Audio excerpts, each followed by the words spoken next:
Okay, ciao. Manuel Ochoa and his team of housing counsellors want to help Washington's less well-off buy a home of their own. He says that was easier before the financial crash.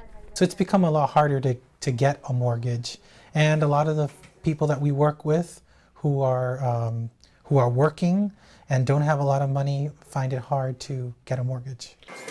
And it's precisely poorer Americans who are meant to be kept out of the housing market under new rules.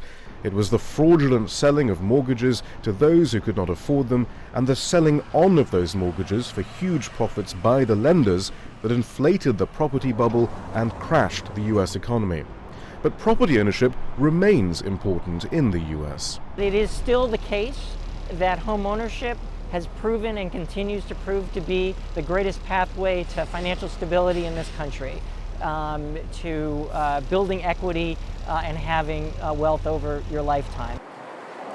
With only the better off seeing the benefit of a booming stock market and higher property prices in what's called the US economic recovery, that route to financial security has been blocked off for many.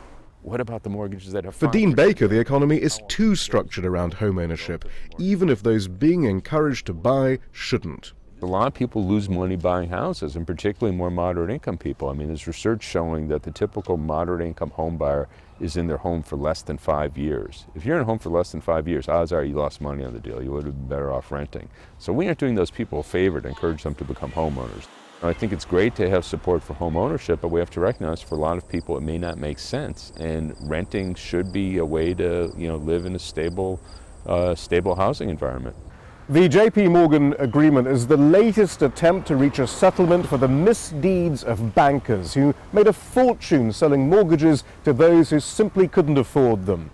The financial security often fraudulently promised the nation's most vulnerable, though, remains as difficult as ever to achieve. Shihab, Rattansi, Al Jazeera, Washington.